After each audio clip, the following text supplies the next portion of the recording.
Okay. This should work. You hear me? Are we there? Yeah. Can you hear me? I can. Well, I see we got to get online now. Hold on. All right. Dig it. Nice. Are you there now? Are you online? I see I'm not online. Should I put myself online? Absolutely. Okay. How do I do that? You're on now. You're on. Okay. Say something. Can you hear me? I can. I can hear Mr. Matt Patella speaking to me from all the way in New Jersey. All right. Daniel's holding on. Can you hold on one more second? Sure, no problem. Where's Daniel? He's on Skype somewhere. Okay. All right, hold on.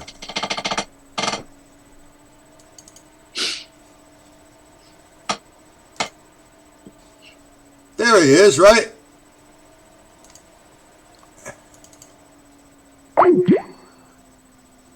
Oh, boy.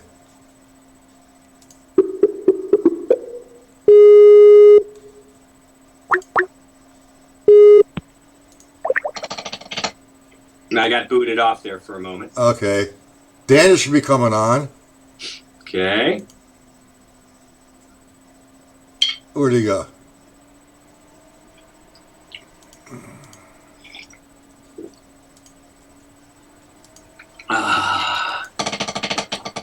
You see Daniel on there? I see his icon from his... He's coming. Okay. I think I'm here. Are we all... There's Daniel Glass. Okay. Daniel. Can we all hear me? I can hear Mr. Patella. I quit. I'm signing off. You guys can take that. All right, hold on one second now. All right, let me see what's going on. Here we go. The picture's okay. We can hear Daniel. I can see Daniel clear. All right. He says we're both on. Success. Yeah, one hair's out of place, man. Can you fix that for me? What do you need? Daniel's got one hair out of place. Oh, it's something behind him. Oh. Yeah, it's a nose hair, actually. No, it's like there's something else. All right. It's a flickering. I don't know how to do that. I just started doing this, and I think this is a good service to everybody. Yes. You know, and here you are. Daniel, you're in New York City. Bruce, you're in California.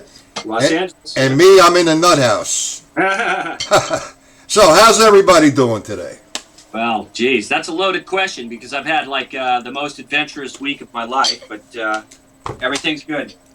Everything's good. I have my wife gave birth to my son on Thursday morning. Hey, congratulations. So I have a newborn, a little guy, little Thomas Edward Becker. Good for you.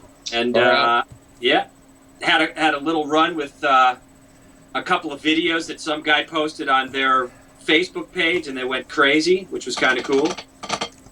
Hey, Dan, go ahead. Just working, you know.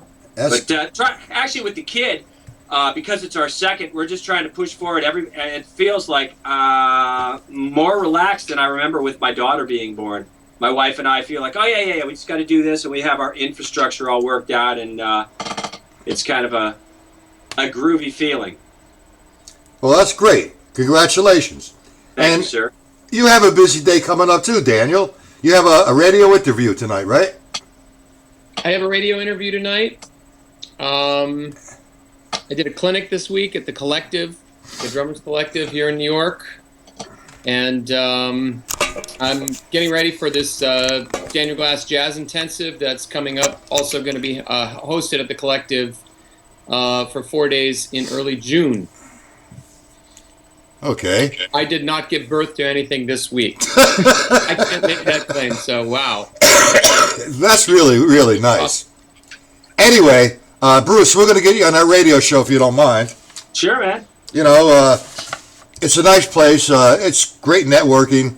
And it's about time people find out who you really are instead of hiding out in your studio in California. Well, you know, it's it gets thick around here. I've been pretty busy. It's been, you know. Yeah, well, that's a good thing. Daniel's been busy, and you've been busy, and I've been on the computer getting flippy. But anyway. Oh, you're very busy, Matt. Yeah, right. Anyway, you did a show too, Daniel, with Drumeo this week, right? Or 2 weeks ago? Yeah, I just started teaching on Drumeo as a satellite instructor. So that's kind of a new thing. I'm going to a studio out in out in Jersey, kind of a full production studio, and I'm shooting the stuff from out there. And we just had our first session, and it was great. It's a brave new world we live in. I mean, you and I have done a couple things from your place. Bruce, I know you teach on Skype, as do I, and it's what we can do with technology these days is kind of amazing. You know, how we can fly from place to place. Well, when Bruce comes to the East Coast, he's going to be doing a show here as well. Whenever that might be. And you know what would really be great, and we do this, I'm going to announce this publicly, if both of you can get a schedule going on, that both of you could be in person, which is better than Skype. Cool. Yeah. You know, and we could have a grand old time. We'll do a 2-3 hour show if you want. Oh yeah, man. You know, sure we could. So, you know, this is Bruce's platform, and I invited you, Daniel, because I really like you and the world likes you. I don't know why, but they do. But that's just been me. Anyway, let's talk about Bruce, and I know that you two guys know each other well. What is your relationship with the both of you? Well, I actually met Daniel through Freddie Gruber mid-'90s when I was living over in Europe. At that particular point, I'd moved to Belgium in '92, and I lived in Antwerp, Belgium for 4 years. I went to Vienna, Austria for an additional year, and I was teaching at a now defunct school that was patterned after the Musicians Institute. And at that particular time before I left, I have to go back, years before. As far as my relationship with Freddie Gruber goes, I was a longtime student of his, starting in the late 70s, around the end of 77. And so just historically, as far as like Freddie's perspective of teaching went, that was the best, because I could say that with all due respect, and also to the fact that I was present and accounted for all his teachings through the 80s into the 90s. Towards the end there, till about 2000. So anyway, I was on probably a travel back to the States, and Freddie would call me up and have me come over and always want to hang. And that's how I met Daniel. Right. A few years later, somewhere in the late 90s, early 2000s, Daniel would show up occasionally. Maybe I would say probably about 5 or 6 lessons. I could probably look back at my old schedule at that period, but very erratic. And he would like try to shake me down and go, "Come on, man, give me all that stuff." And he would like just stretch the lesson longer, etc. Sorry, Danny, I'm just telling the story. Stretch the lesson longer, and I go, okay. So this happened around like the NAMM show 2007, and Daniel and I met somewhere. We were walking out, and I bumped into him, and I said, "I'm tired. I'm going to grab something to eat." So we went and sat down at a little restaurant that's on that, that plaza of the NAMM show convention center. And we were just rapping and, just hanging out. And I told him, I said, look, if you really want to get some of that stuff down, you got to hang regularly. It's very systematic in how all that approaches work. That's what I've been doing for many years. And to his credit, he hung over the next 3 years as regularly as his schedule would permit. And so we dug pretty deep into a lot of things. And that's basically how we kind of met. And then later on, at around 2010, Daniel was telling me, yeah, I think I'm going to make a go of it in New York. And that was his exit. And he went on to do that. And then we kept in touch a little bit. I think we had maybe 1 or 2 Skype lessons, but in 2014, I masterminded and thought I'd like to do a drum workshop, like a clinic, a 3-day camp. And I thought of my 2 best alliances were going to be Daniel and Mark Schulman, because we all had 3 interesting, nice scan of perspectives of drumming, history, the music business, etc. And that actually went pretty darn swimmingly well, And since that time, I've been just doing what I'm doing. Daniel's been working it over in New York and traveling and doing a lot of stuff. And that's basically the history of the whole how do we know each other. Does that fare well, Mr. Glass? Is that the correct accounting? It fares well. I remember the first time, Bruce, I met you was at Freddie's. I studied with Freddie pretty consistently from 92 through about 96.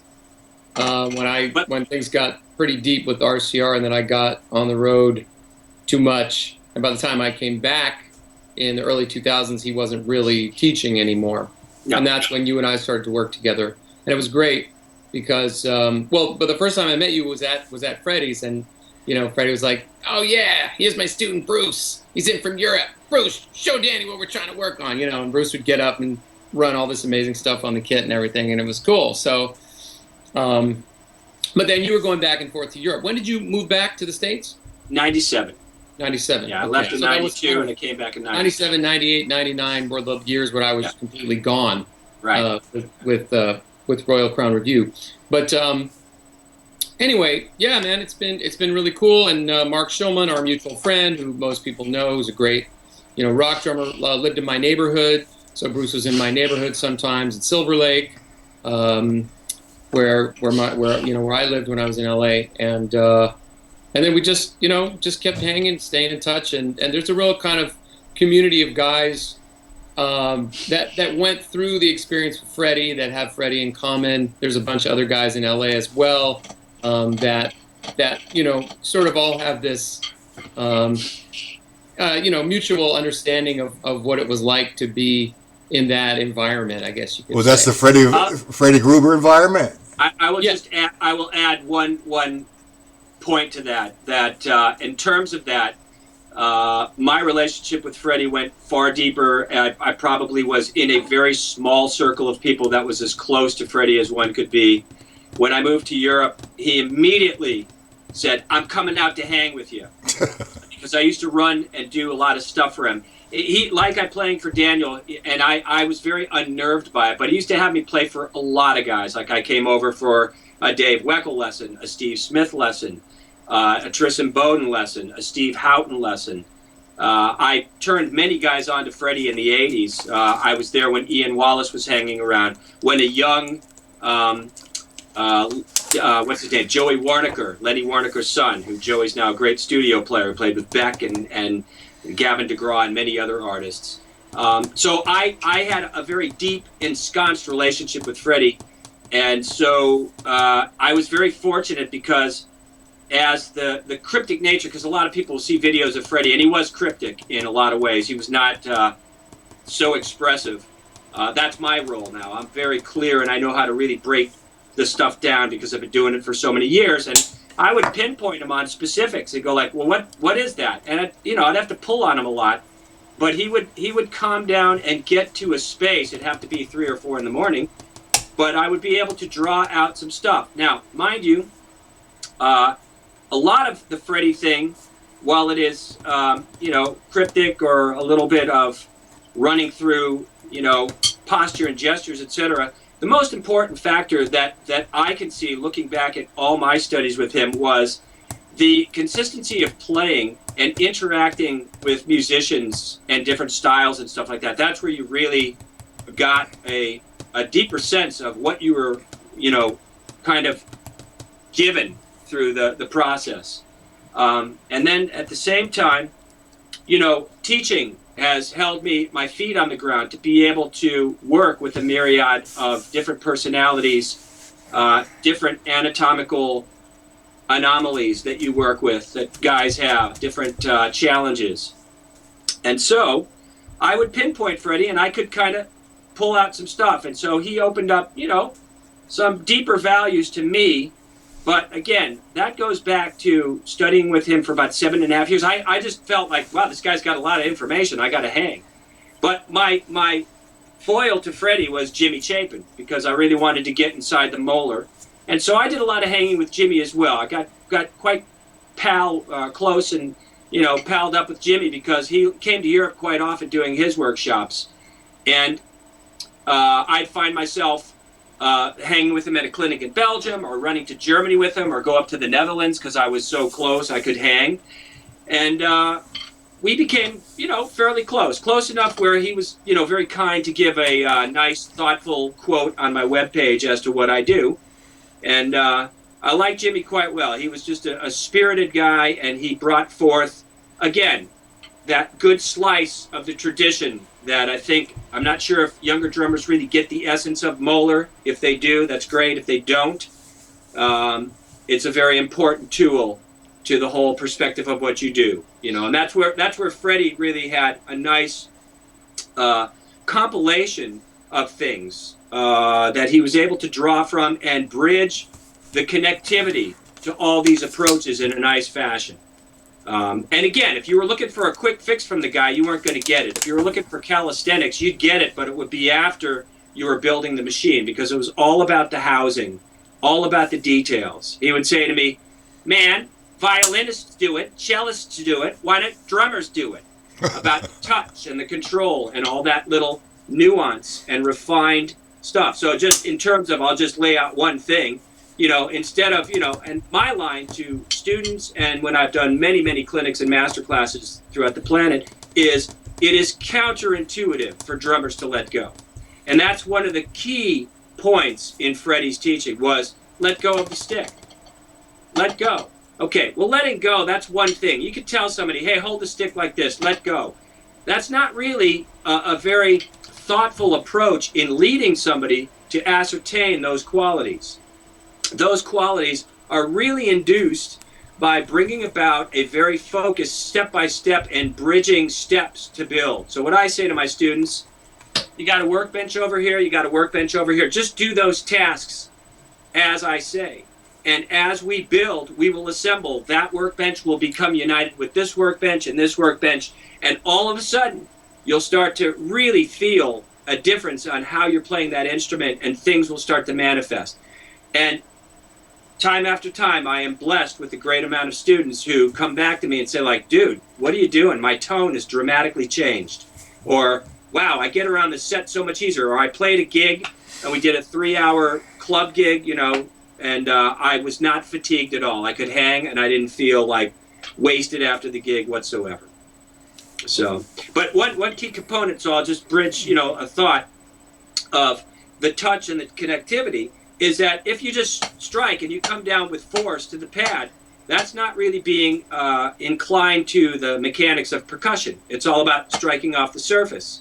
So if you go into a dynamic of, and I'll just use the molar strike as a starting point, but if you come in and give a nice strike to the pad, it's not about just doing that mechanically from here down to the wrist. It's about how you receive the stick inside the hand. And there are little nuances in the back part, a certain amount of squeeze that allows the stick tip to pop into your hand without any force. You can run it to another level where you could say, well, I'm going to do that, but I could also allow it just to pivot. It will naturally pivot if you have the middle finger set up in such a way to be the fulcrum point, the pivot point. And you run basically the same physics mechanics when you're running into French grip as well. So I build everything from both directions, and then you can come into a hybrid, and we'll humbly respect Dom Famulero's titling of this as being the American grip, somewhere in between, where you draw a little bit of a bridge. But in assembling those principles, you got to stay really true to developing the reflexes and the formatting of how your anatomy works. And through that, what I kind of title this, you'll find the logic, the inner logic of movement. Because, to say, well, I want to play a really slow paradiddle, doing this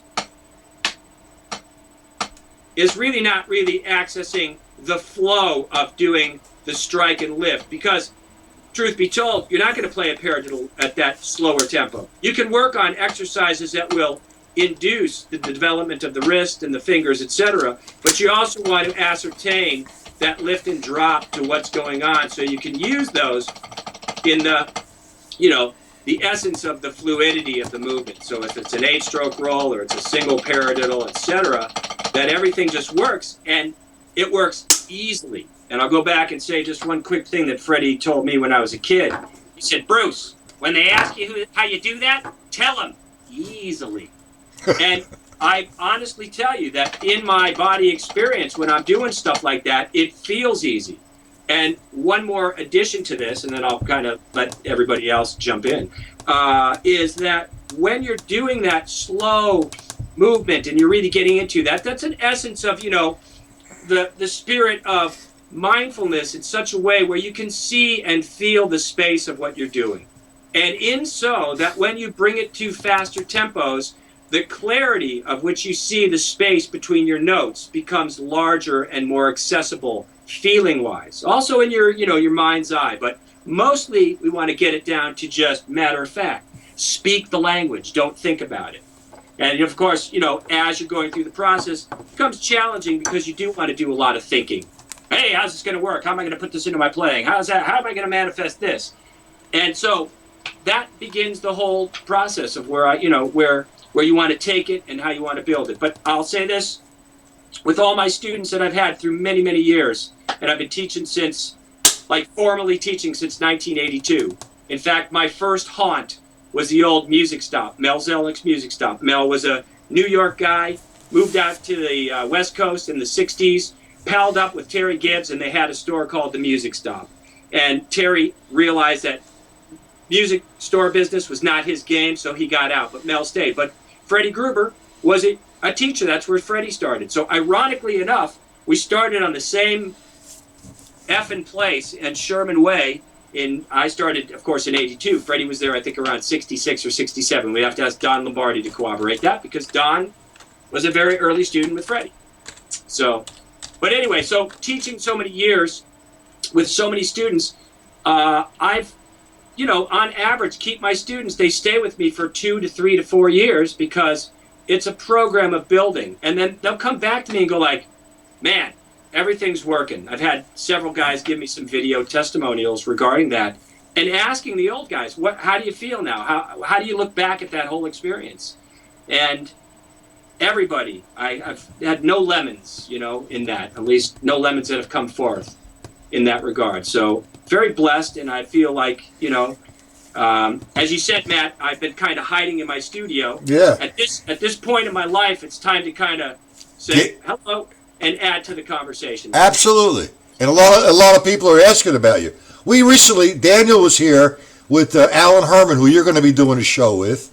Yes, and we did he did. I was the AV guy again. Alan and Daniel did a whole thing about Freddie. Yes. And it was about an hour and a half, 2-hour video. And there was a lot of great information. And Daniel, you contributed a whole lot to that. Are you there, Daniel? Yeah, I'm here. Oh. Yeah, well, I mean, certainly my experience of working with Freddie and what I've sort of, in a lot of ways, I've come, as Bruce was saying, to understand that material. Certainly in working with Bruce, helped clarify stuff, but in teaching myself, and I teach, I have a pretty hefty Skype practice these days, which is great, is that the idea of letting go, the idea of the work is done on the way up and the allowing is done on the way down. I think that the thing that drummers are obsessed with down. We're obsessed at the moment that the stick meets, the rubber meets the road, so to speak, that the stick meets the surface, the beater meets the head of the bass drum. And I think that if we spend more time considering the setup and thinking about that, then that's where the ease comes from, essentially. That the magic is in the setup, so to speak. And I mean, just to support what Bruce was saying, some of the things I remember Freddie telling me was, when you're practicing this stuff, really take the time, put the time in, and focus on exactly what you're doing. Be extremely focused on what's going on. Don't try to think about how am I going to apply this when I'm on the bandstand. And when you get on the bandstand, don't think at all. Just play. So because as we all know, when we think too much in the bandstand, that's counterproductive. So, think in the practice room, don't think at all when you're playing. And eventually, and sort of just trust, if you break things down, if you do them very slowly, and you allow them to evolve on their own, that eventually those two arenas come together, which I think is a valuable thing. And unfortunately, drummers don't hear that kind of message enough these days in terms of, in the world of that you can, instantly get this lick, this chop, this, whatever. We're always going for the, So. Yeah, back in our day, you had the the undaunting task of going through and transcribing what you heard, and trying to figure out by ear. And now, like, every guy's going like, hey, here's how this lick works, and I got all the sticking, and it's great, but it oftentimes does not have the practical application into the musical setting that you might be working in. And you got to think about, it's like no one went to wear, shorts and a t-shirt, and no one went to wear a suit and a tie. These kids are walking in to a zone where you need a shirt and a tie, and they're wearing shorts and tennis shoes, and it ain't working, I like that analogy. That's awesome. Anyway, let me just say a few things here. I mean, this conversation is really great. And both you guys are just like brothers here, It's a great thing. I'm going to do a show with I'm going to do one with you, Daniel, and you, Bruce. And we're going to talk about the Moeller system. And we're going to talk about Morello. And we're going to talk about Freddie Gruber. And I think, all the information they threw out there is great. And Jimmy Chapin, of course. But what you said, both of you, about the information, about, forget about what you learned and what you practice, just play the music. And I learned a great lesson. One of the greatest lessons I ever had with Joe Morello was, I was fortunate enough, he only lived about 10, 15 miles away from my home. And I was playing a gig close by, and he was doing a gig there as well. A couple on the weekends, I was doing 6 nights a week. And he'd come in and see me all the time. Now, I've been a kid here, like about 26, 27 years old. And here I am playing on stage, and here's Mr. Morello, or Joe, 10 feet away from me. You talk about intimidation. I mean, that's a crazy experience that I had there. And I tried to, my hands right, am I doing this right, am I doing that right, while I'm playing the tune. The third night, I said, the hell with this. I went up there and I played the music.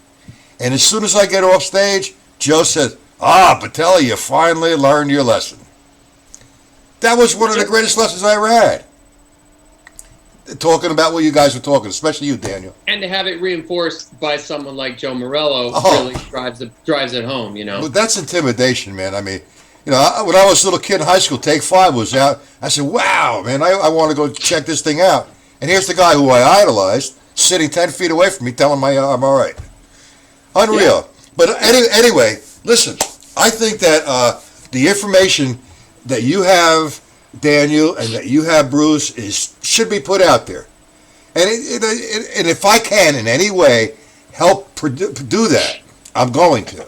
Because that's what it's about, man. It's trying to get that old school stuff passed along to the young up and comers. But there's so many different levels here.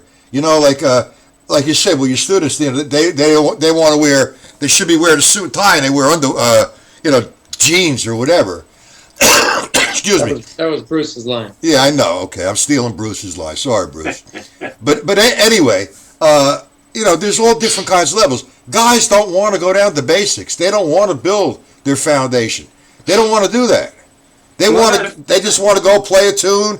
They get all terminologies confused. That's why that show with Alan Herman that you're going to do, Bruce, is going to be very heavy, because he's a scientist. This guy. Yeah. And you'll really enjoy that. And I kind of invited him to come here today if he wants. If he's listening, he could get on Skype as well. And this would be a heck of a conversation.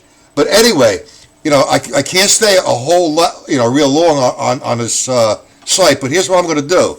Daniel, I've been promoting your DVDs, your work. I appreciate. I respect to utmost. All that hard work and research that you did was unreal. Totally. And Thanks. You have my respect, totally. Bruce, I'm telling you, man, you got to get out there and say, my name is Bruce. You realize this week all the hits you got? I was shocked and stunned because when Dan Schinder approached me and said, hey, because I sent him those videos and said, hey, maybe you want to run this on your thing. And he said, I'll tell you what, in a couple of weeks, I'm going to have Education Week.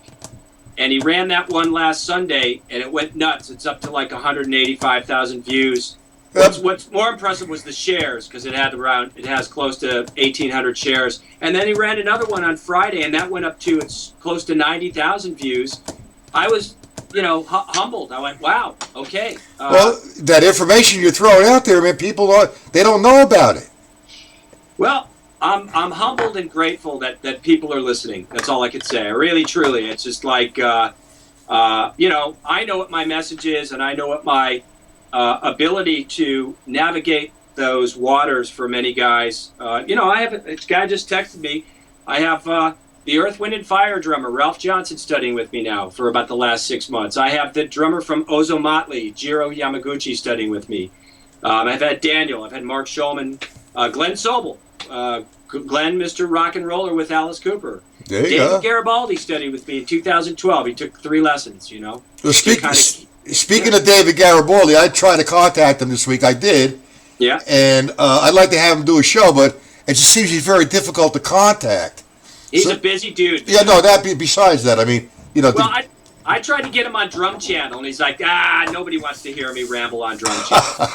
Well, if you can, just have him contact me. That would be great. That would be great. But Daniel, man, what do you have going on in the future here? Just more of the same. I'm working on a new book project with a professor at Berkeley, Enrique de Almeida, who actually was a Jim Chapin guy. It's sort of a combination of it's really like a workbook for some of the classes that he teaches there, and combination of historical stuff and groove stuff, and so that's underway. That hopefully will get done by the fall semester. And I work at Birdland every Monday. I've got this jazz intensive coming up. I have a brand new, not brand new, it's already a year old, called From Ragtime to Rock, an introduction to 100 years of American popular music, which right now I'm working with Alfred Music, they're called now, not Alfred Publishing. We're doing a campaign to get that into the hands of classroom teachers.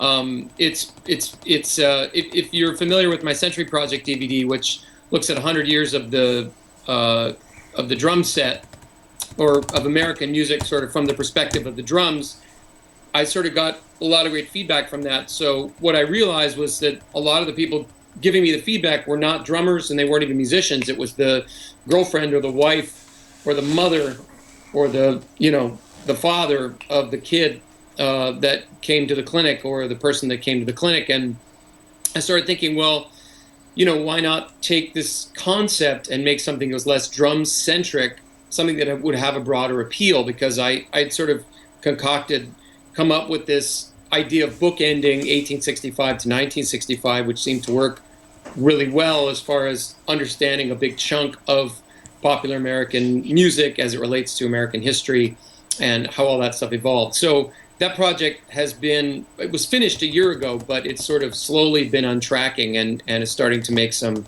really nice headway now. So I'm sort of working with a publicist at this point, and getting that out there and starting to do a lot of the clinic stuff I'm doing now has been for larger school groups.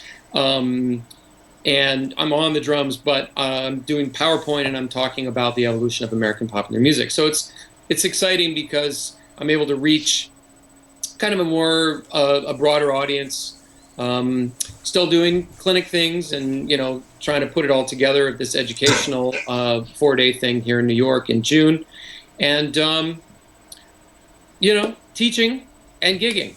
Oh, that's great. So that's kind of what I'm up to. Trying to grab a bowl of soup right in between all that. Anyway, good matzo ball soup out here in New York. That's a blessing. Yes. I haven't had a chance. I'm brand new at this stuff here, so I'm trying to see how this thing works. And I was afraid to overload this, so I didn't put anything of yours up, Daniel. I hope you excuse me, but when you come back, all they're going to see is what you have done. I have Bruce's new publications and his website and some videos. Bruce has a great new book coming out. Is it out yet, Bruce? It's out. Yep. As you see it now. Look at it, everyone. Yeah, it's a cool book. Can we see it? No, I don't see anything, but maybe it comes up in a moment. There's a big delay. It'll come up. Okay. Oh yeah, I don't see anything. It says puzzles, rhymes, and riddles. That's it. Puzzles, rhymes, and riddles. It should be coming up. Yeah. I don't know why it's not. I see. I don't see anything of you, Matt, from where I am. You don't need to see anything. You can see me, right? I don't see Matt. I just see your studio. But all I right. don't even see your studio. I just see a spinning thing. All right. It doesn't seem to be coming up. Hmm. Yeah. There it is. That's all right. Yeah. You see that? There's such a delay. Now let's talk about puzzles, rhymes, and riddles. What is that? Okay. It's a 3-part book that I wrote, and I actually started to mess around with it. Some of it started to come together back around the early 2000s. I was working with 2 eccentric composers, and then my brother would write odd time stuff, but we would work in a different way how we would put that together.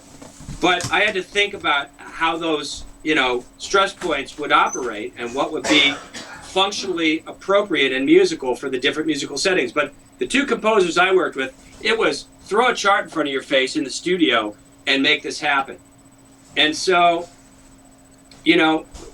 fortunately, I would say through the years, I would just qualify myself as a really good reader, but not a great reader. And a great reader to me would be like, because I'd be reading all the time and doing lots of sessions.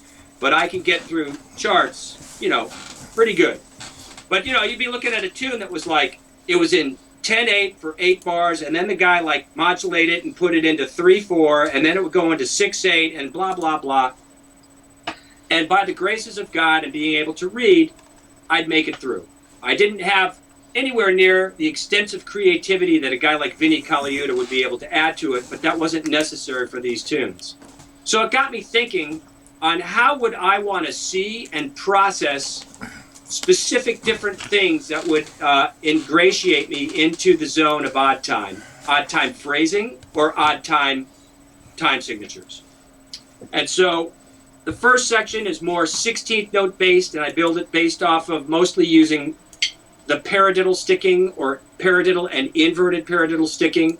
And I have a platform that is built first upon getting a pattern in 2/4 and then supplementing with stuff in 5, 7, 6, 3, even 4, and making those combinations. And I give examples of those combinations only in the quest to say, take those and build your own mathematical equations, but always understand the dynamic of stress points will be dictated by the music. In other words, you can't come in with a pattern that's in 15/16 or 13/16 and expect it to work for every tune that would be written in that time signature.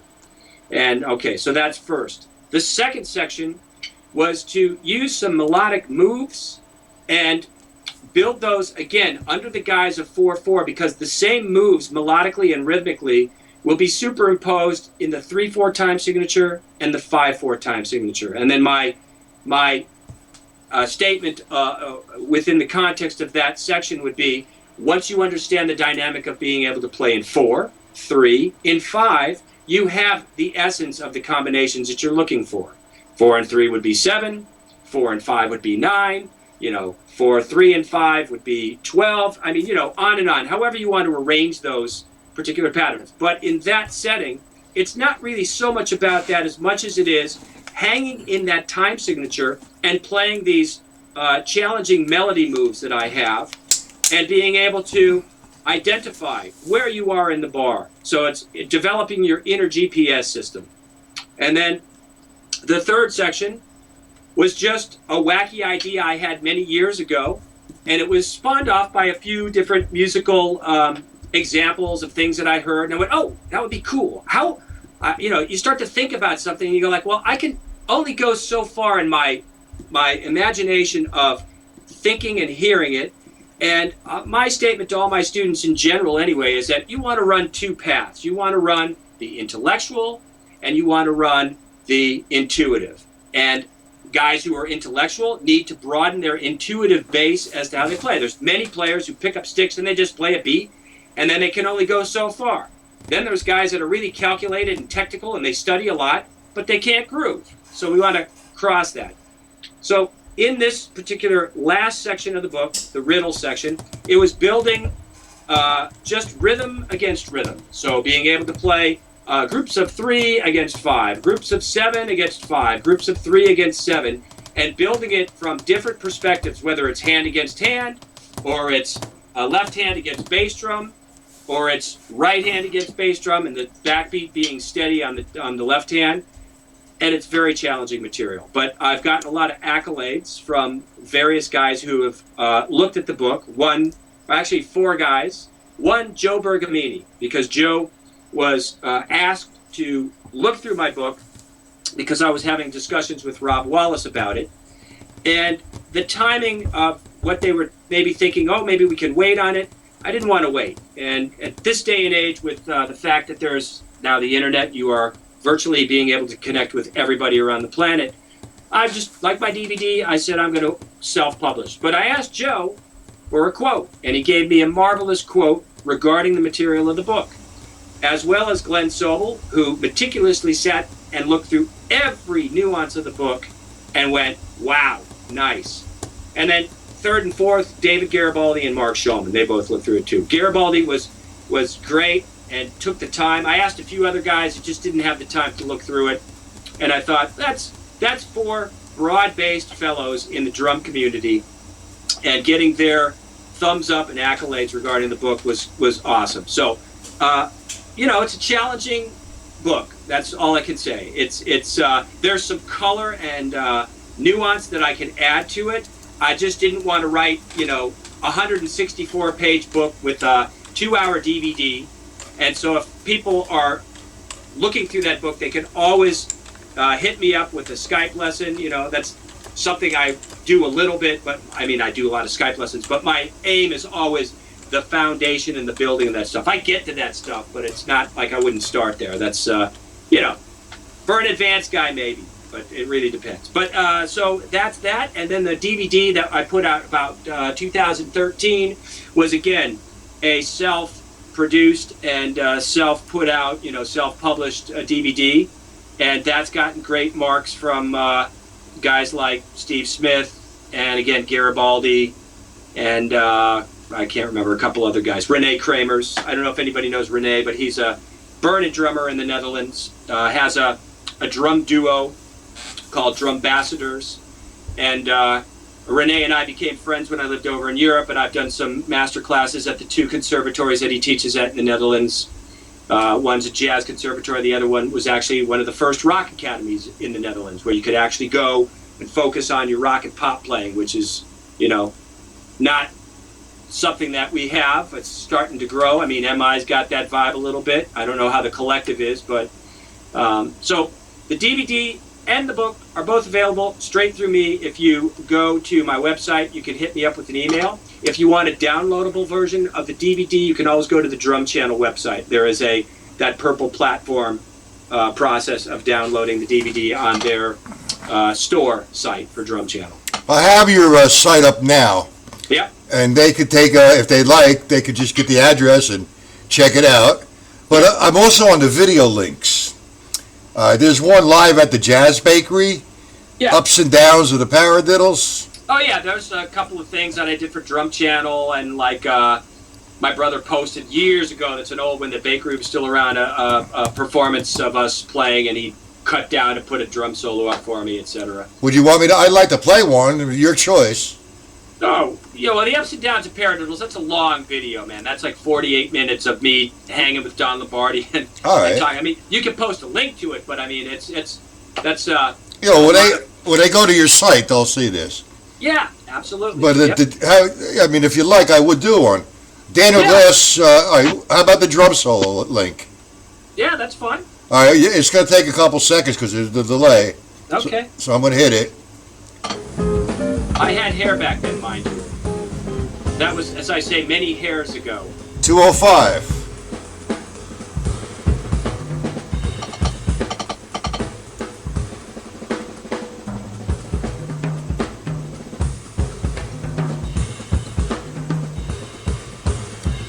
Well, I'm getting it played here, but it's not on the channel yet. No? It will. Is that solo, Bruce, where you have long hair? Yeah. No, that's a different one. There's one that I posted from Belgium. That's like 92, I think, yeah. Here it comes.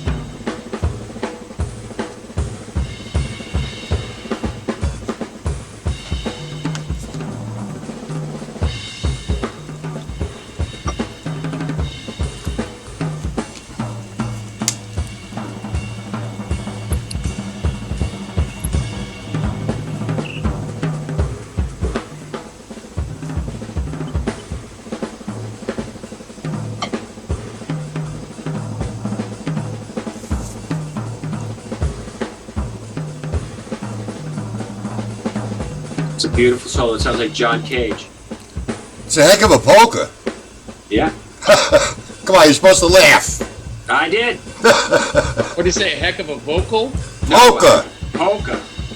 Oh, polka. I was gonna say nice vocal track on that one. Yeah. Because I can hear it as much as you guys can. Great sound, man. Well, that's the drag about LA. We've been losing our jazz venues over the last several years. There's like nothing happening.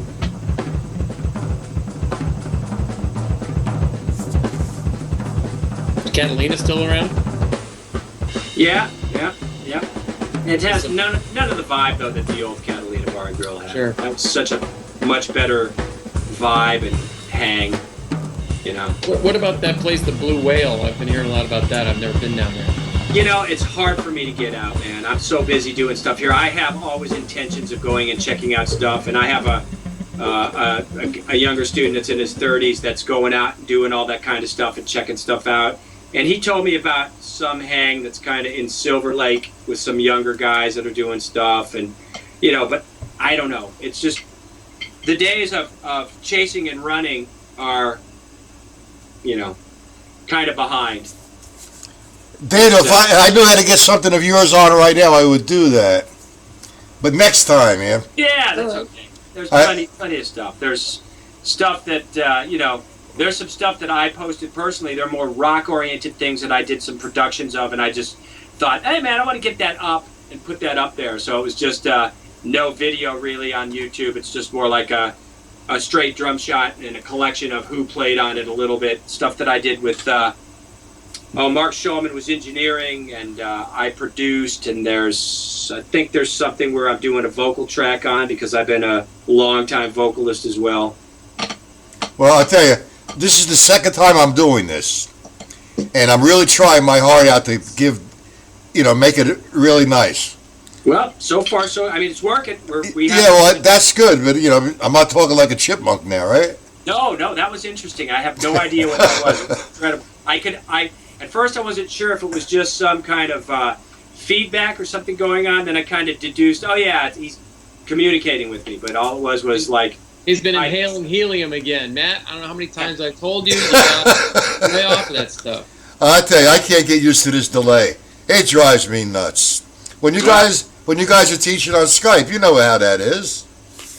Yeah, but I've learned to work. I've been Skyping for about 2.5, 3 years now. And me too.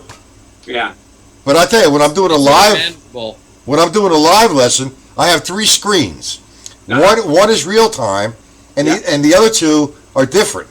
It just drives me nuts. But that's okay. Who cares about that?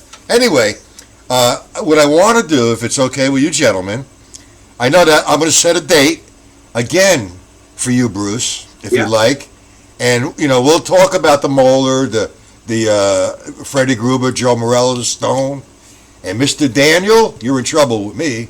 You're gonna have to do a 2-hour show. Anyway, very good, Matt. Thanks so much for inviting me along for this, and Bruce, thank you, and great to see you again, and.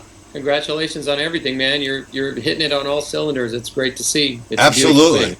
Yeah. Well deserved. Thank you, man. Appreciate that. Yeah. I will be contacting somebody to get that book or books or whatever. Okay. All righty. And we will do another 1 or 2 or 3, unless you guys want to make a daily diet of this when you have. Well, I think that's a good thing. Yeah, no problem, man. I'll get to learn. It's interesting to see how this whole.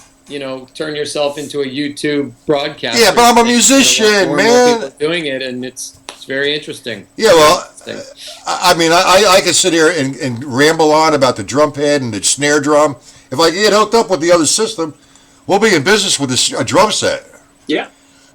So I take a little time. But I would like to do this, if you like, on a daily basis, or not a daily, but, a monthly basis, every 2 months or whatever. Sure, man. Sure. And it's like the traffic on YouTube is astronomical as opposed to Facebook or Twitter. Mm-hmm.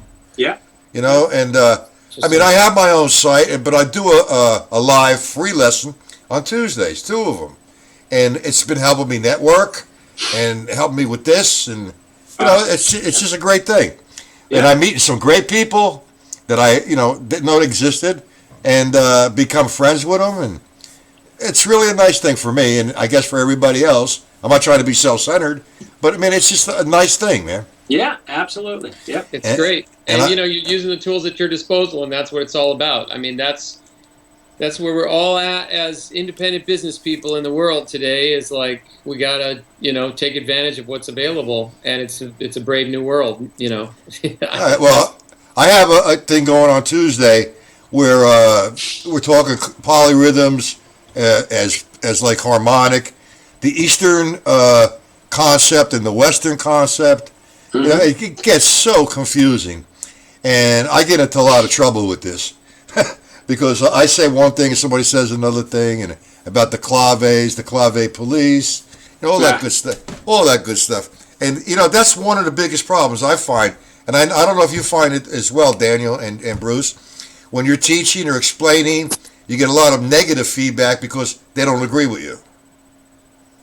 Well, I haven't had a lot of that, but I mean, my answer to that would be, the only way to really get into that kind of conversation is to have a real dialogue. And I say, what's the difference if you don't know the difference? If you can experience the difference and then you have a better qualified opinion, but just throwing stones and going like, no, that's not how it works, is not a valued critique of somebody. No, it's not. But the young kids get very confused. And it's because of what's out there on YouTube. Well, it's oversaturation from that stuff. I tell my students that I can't imagine how it would be to be a younger person with all the access to all that stuff. It's great from one standpoint because you have no excuse to say, I've never heard of this drummer or that drummer. Right. Because they all exist on that medium. But at the same rate, with all the, let me do a cool drum cover and become a highly viewed person, and then they look at that guy as the word. It's a little misleading, and we know we're older guys, and we don't want to sound like the old guys yelling at the kids to get off our front lawn. I will. Get off my front lawn. That has no problem achieving that. No, well, hey, I'm from, I don't like to say old school. I don't have any time left in my life to be diplomatic or politically correct. 1 + 1 = 2. That's right. I hear you, man. Amen. Well, listen, I appreciate what you gentlemen have done for me today and what we've done for the drum community. And I'm getting a notification here about the broadband or bandwidth, whatever you want to call it. Okay. So what I'm going to have to do is I'm going to call in about a minute or so. And I thank you. And what's the beauty about the Skype, too, once I learn how to do this, you could interact with someone else who's viewing on the screen, face to face. Nice. Wow. So I'm trying to do the whole thing. And Daniel, when guests call in, so to speak, to ask a question or something in person. Right. So Daniel, when you come here, there's a lot to do here for you. And Bruce, man, come on to the East Coast. I will. I have plans. I haven't etched them in stone yet, but I have a vague area of looking into that fall zone, like September-ish or whatever. But as soon as I have a focused itinerary, you'll certainly hear from me, Matt, and we will gather at your place in New Jersey. That'd be great. I mean, we can have like a round table. I will take a lesson with you. Publicly. I'll take a lesson with you. Well, we could all have a good time, Yeah. I charge a little bit more than you. Ah. All right, anyway, I'm going to have to close it up. And I'd rather sit here and listen to you guys all day. But, hey, I appreciate it. And the drum community will thank you, believe me. Who's not listening, this is going to be recorded. Right. So, does this get archived somewhere? Is it on YouTube or? Yeah, it's going to be on YouTube. It's going to be on YouTube. I'll send you the link, Daniel. Right. And you too, Bruce, as well. Thanks, okay. Matt. And if you could hook up with Dave, if you can. I've communicated with him, but it's difficult. And Daniel, that Firewire, I'll take care of that today. Okay.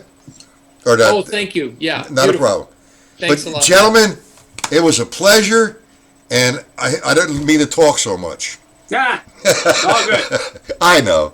You guys are beautiful guys, man. Thanks, so, Matt. So we are going to sign off, and you guys are going to have a great day.